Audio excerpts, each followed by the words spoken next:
नमः श्रीवर्धमानाय निर्धूतकलिलात्मने सालोकानां त्रिलोकानां यद्विद्यादर्पणायते। रत्नकंड श्रावकाचार परम मंगली ग्रंथ है। आचार्य समंतभट्ट स्वामी द्वारा यह दूसरी तीसरी शताब्दी में लिखा गया है। इसमें सम्यक दर्शन, सम्यक ज्ञान, सम्यक चारित्र, संलेखना, समाधि और श्रावकों की 11 प्रतिमाओं का स्वरूप दिया गया है। प्रतिमाओं के स्वरूप में हम देख रहे थे कल सचित त्याग प्रतिमा, ये 5वीं प्रतिमा थी। यहाँ पर श्रावक जो है स्वयं भी और दूसरों को भी सचित का त्याग करके ही वस्तु का उपयोग करता है, अर्थात प्रासुक जल, प्रासुक भोजन, प्रासुक जो कुछ भी प्रासुक है उसे स्वयं भी ग्रहण करता है और दूसरों को भी, अपने परिवार को भी प्रासुक की ग्रहण करवाता है, स्वयं को भी और दूसरों को भी। ये बात यहाँ पर हुई थी। अब 6वीं प्रतिमा है रात्रि भुक्ति त्याग। यहाँ पर समंतभट्ट स्वामी ने 6वीं प्रतिमा का नाम दिया है रात्रि भुक्ति त्याग। भुक्ति मतलब होता है भोजन, रात्रि भोजन का त्याग। आप ये भी कह सकते हैं कि रात्रि भोजन का त्याग, हमने तो बचपन से ही रात्रि भोजन त्याग कर रखा है, तो क्या फिर हमारी वहाँ पर 6वीं प्रतिमा हो चुकी है? नहीं, अभी तक आपने जो रात्रि भोजन त्याग किया था वो जैन धर्म के कुल आचरण के कारण त्याग किया था। जैसे 3 बातें कही जाती हैं: देव दर्शन करना, रात्रि भोजन नहीं करना और झूठ नहीं बोलना। पानी छान के पीना, पानी छान के पीना, रात्रि भोजन नहीं करना और देव दर्शन करना, ये 3 बातें जो हैं कही जाती थी कि आप जैन कुल में पैदा हुए हो तो आपको ये पालन करना है। लेकिन यहाँ पर 6वीं प्रतिमा में रात्रि भोजन का त्याग कराया जा रहा है। पहले अपन इस श्लोक का उच्चारण कर लेते हैं। अन्नम पानम खाद्यम लेह्यम लेह्यम नास्नाति यो विभावर्याम विभावर्याम स च रात्रि भुक्ति विरतः सत्वेष्वनुकंपा सत्वेष्वनुकंपमान मनः। सत्वेष पढ़ेंगे श्रोतक, सत्वेष्वनुकंपमान मनः। पूरा श्लोक पढ़ेंगे। अन्नम पानम खाद्यम लेह्यम नास्नाति यो विभावर्याम सा च रात्रिय भुक्ति विरतः सत्वेष्वनुकंपमान मनः। एक एक शब्द का अर्थ देखिए। यहाँ जो सत्वेषु जीवों पर, अनुकंपमान मनः दयालु चित्त होता हुआ, विभावर्याम रात्रि में अन्न, पानम पेय, खाद्यम खाद्य और लेह्यम चाटने योग्य पदार्थ को न अस्नाति नहीं खाता है, सहा वह रात्रि भुक्ति विरतः रात्रि भुक्ति त्याग प्रतिमाधारी श्रावक कथ्यते कहलाता है। आचार्य भगवान समंतभट्ट स्वामी कह रहे हैं कि रात्रि भोजन का त्याग करना है। और रात्रि भोजन का त्याग क्या करना है और क्यों करना है ये भी बताया। सत्वेषु अनुकंपमान मनः, सत्व, सत्व मतलब होता है जीव। सत्वेषु मैत्री गुणषु प्रमोदम, ऐसा पढ़ते हैं ना सूत्र में, सामायिक पाठ में। सत्वेषु, यहाँ भी थे सत्वेषु, जीवों पर, जितने भी जीव हैं संसार में, अनंत अनंत जीव हैं, इन समस्त जीवों पर अनुकंपमान मनहा, अनुकंप मतलब दयालु चित्त होता हुआ, दया से भरा हुआ, हमारा जो आत्मा है दया से भरा हुआ। जो व्यक्ति रात्रि में भोजन करते हैं वो दयालु व्यक्ति नहीं है, उनके चित्त में दया नाम की कोई बात नहीं है, बिल्कुल भी करुणा नहीं है।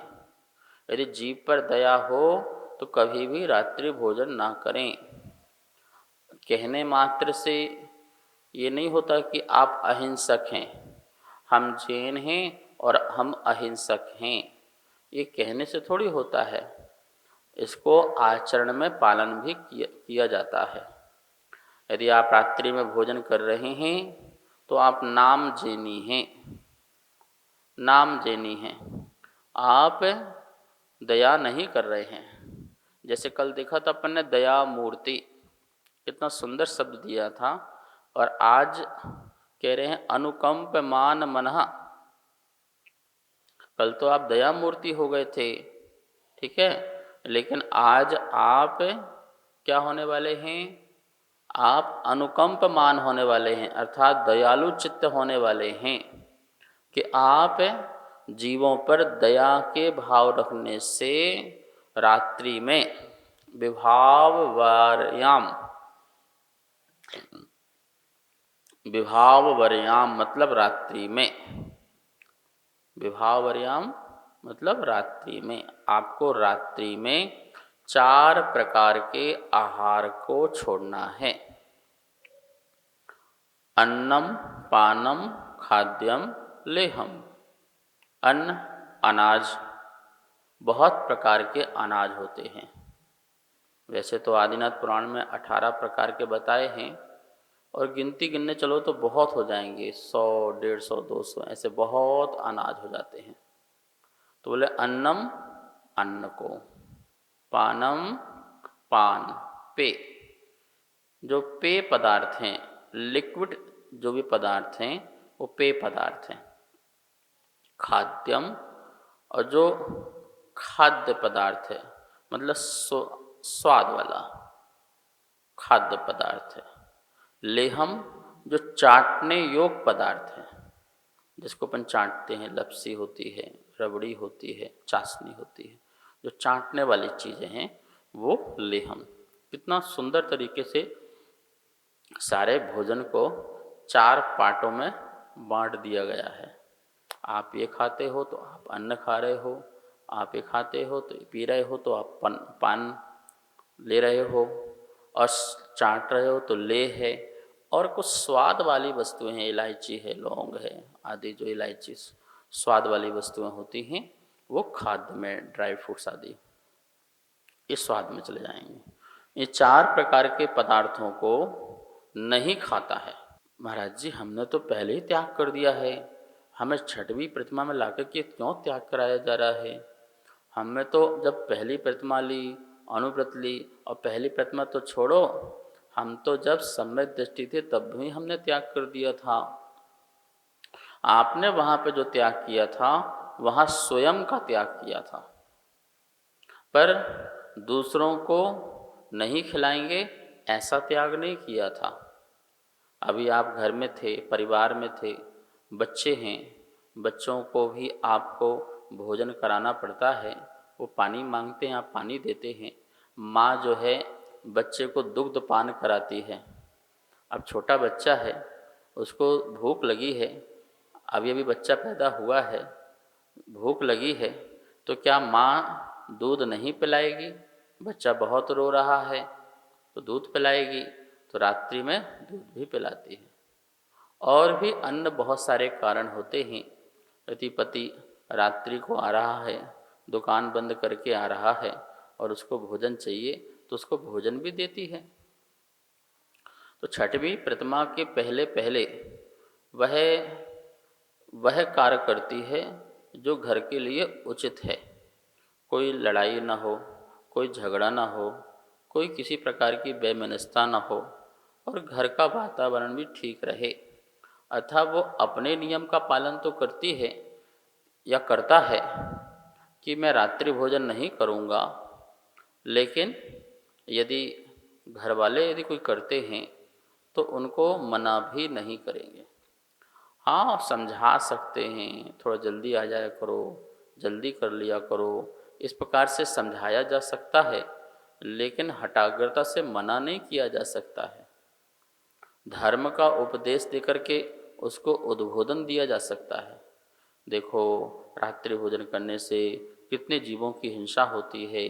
सूर्य के अस्त होते ही जीवों की बहुत उत्पत्ति होने लगती है, ऐसा ज्ञान दिया जा सकता है और ये आप भी अच्छी तरह से जानते हैं। आपने देखा है, जैसे शाम को सूर्य ढलता है, अस्त होता है, तो लाइट में कितने बारीक बारीक कीड़े दिखाई देते हैं। जैसे आप बोलते जीरे, जीरे वाले मच्छर कितने सारे पैदा हो जाते हैं, और ठंड में दिवाली में अधिकांश तो बहुत पैदा हो जाते हैं। तो आप इन जीवों की हिंसा का दोष के भागी क्यों बनते हो? ये सूर्य की किरणों में इतनी शक्ति होती है, ऐसी ऊर्जा होती है जिससे जीव उत्पत्ति जो है बहुत सारे जीवों की दिन में नहीं हो पाती है। लेकिन सूर्य के विदा होते ही चंद्र के प्रकाश में बहुत जीव राशियों की उत्पत्ति देखी जाती है, और इसे हम प्रैक्टिकल में देखते भी हैं। कितने भिनभिनाते हुए जीव दिखाई देते हैं, मच्छर कितने हो जाते हैं। शाम को आप गार्डन में बैठ सकते हैं क्या? जो पार्क है उस पार्क में शाम को आप बैठ पाएंगे क्या? हजारों लाखों करोड़ों मच्छर जो हैं आपके चारों तरफ भिन भिनाने लगेंगे। ये कहाँ से पैदा हो गए? शाम को 4-5 बजे तक तो मच्छर आपको काट नहीं रहे थे, पार्क में घूम रहे थे, बैठ रहे थे। लेकिन जैसे सूर्य का अस्त हुआ, इतने मच्छर कि 1 मिनट भी बैठना बड़ा मुश्किल हो जाता है। होता नहीं होता है? आप सोने के लिए मच्छरदानी लगाना प्रारंभ कर देते हैं, अन्य साधनों का उपयोग करने लग जाते हैं जिससे मच्छर हमें ना काटे। तो इसका मतलब मच्छर कितने हो रहे हैं ना, और आपको आंख से दिखाई नहीं देते। इतने बड़े बड़े मच्छर हैं, वो भी दिखाई नहीं देते। सोचिए, उससे बारीक बारीक छोटे छोटे सूक्ष्म जो कीटाणु हैं, जीव हैं, वो कितने पैदा हो रहे हैं और कितने वहाँ पर हैं। यदि आप रात्रि को आग जलाते हो, रात्रि को गैस जलाओगे, रात्रि को भोजन पकाओगे, बनाओगे, उसमें कितने जीव गिर रहे हैं जो आपको दिख भी नहीं रहे हैं, और दिखने वाले भी गिर जाते हैं जो आपको आँख से नहीं दिखते हैं। भोजन खाते समय वो सब उसमें घुल मिल जाते हैं, पक जाते हैं, उनका जो भी सब कुछ है उसमें आ जाता है।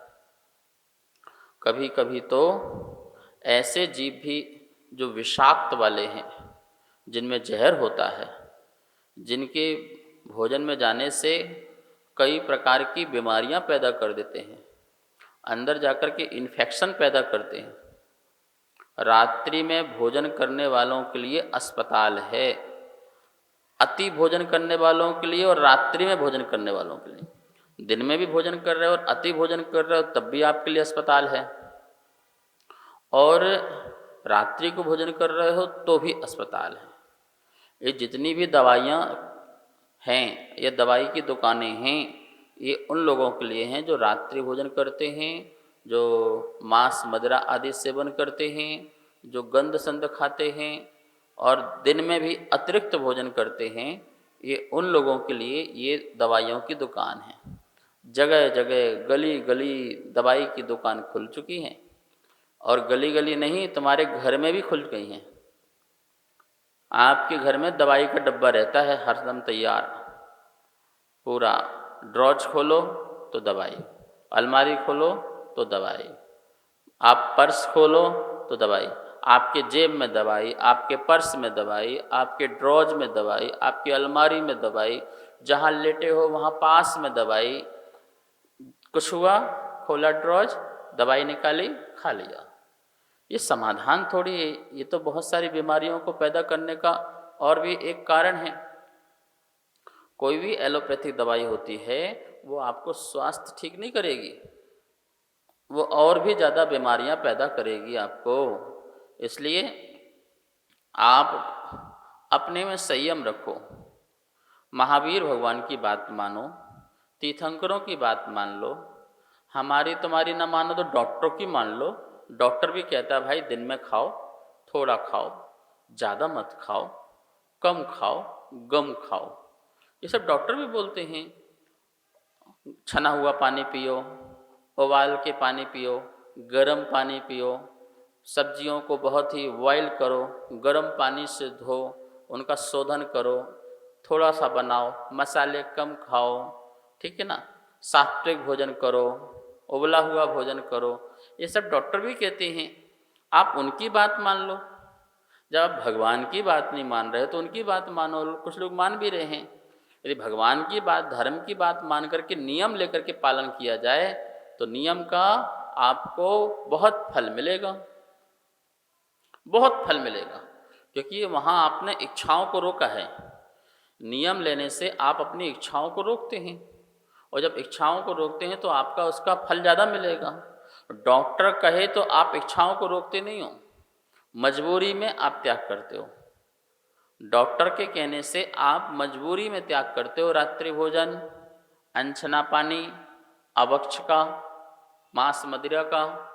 लेकिन धर्म भाव से गुरु के मुख से सुनने पर, गुरु के द्वारा नियम देने पर तुम जो है त्याग करोगे तो इच्छाओं को शांत करोगे।